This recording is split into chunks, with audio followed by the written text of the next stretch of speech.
Forsaken has recently dropped one of their most controversial updates ever, in which they're rolling out huge character buffs for Milestone 4 skins, starting off with Shalesky. These changes are insane, with crazy over-the-top abilities, which honestly don't even seem real. So in this video, I'll be showcasing exactly how they work, how to use them, and then give my personal ranking of how good they are. Hit that like button and subscribe, and let's get started. As a reminder, these changes only apply when the Milestone 4 skin is equipped. When starting a game, things look relatively the same, with your abilities looking just like normal. However, after slashing the killer 3 times, something interesting happens. You will gain your first new ability, the Grim Gold Periastron. All these different unlockable swords are based on the Periastron gear series, and they have similar abilities to the actual gears. Pressing Z will activate a sonar ability, which will periodically reveal all players on the map. This includes both killers and survivors, and is super useful for coordinating your team, or just being aware of where the killer is. This has a pretty short cooldown of 30 seconds, and lasts for 10 seconds. However, the locations are only revealed for yourself, so out of all the new abilities, this is by far the most balanced. However, once you've landed 6 slashes on the killer, you gain your second ability, the Chartreuse Periastron. When clicking F, a green shield will form around you, pushing away anyone, including both killers and survivors. This shield is absolutely massive and makes the user completely unkillable, including to projectiles. The pushing is so strong, you can literally fling the killer around, potentially getting them trapped in weird places. This is the same 30-second cooldown and 10-second duration, but it's definitely a lot stronger than the sonar, since it literally makes you invulnerable. This lets you regain your stamina to full and resets the killer to a much farther position, meaning that if you let a Milestone 4 Shalesky get to this point, you're gonna have a really hard time. But things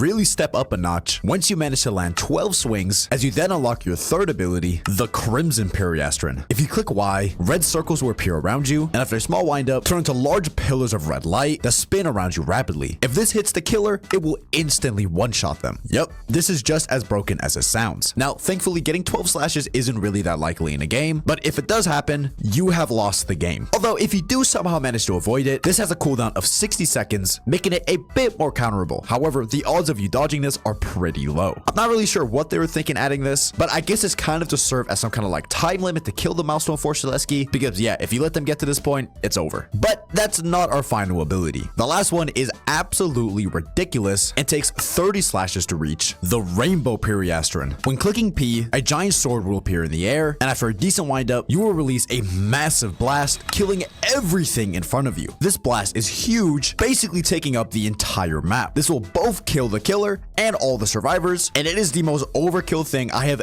ever seen. I can't even believe this. Thankfully, 30 slashes will pretty much never happen in a real game, so it's a bit more of a funny detail than it is actually something you have to worry about. This can only be used once per game, so if the killer does somehow manage to escape this, yeah, technically you can still beat him. But that's not it. It also has a secondary ability where if you click with your mouse, you'll dash forwards, making it pretty much impossible to catch up to you. So yeah, I was lying. You can't beat this. So now that we've talked about all the abilities, how do I feel about this update? Well, to be honest, I'm not the biggest fan, just because I don't think skins should give an advantage. And even if they decided to give skins an advantage, why is it this extreme? This is basically a brand new character. And sure, maybe if they stopped at just a sonar, it will be fine. But the instant kill with the Crimson Sword is just crazy. The invincibility from the green shield, it's just bad. I'm seriously concerned to see what they will come up with for the next survivor.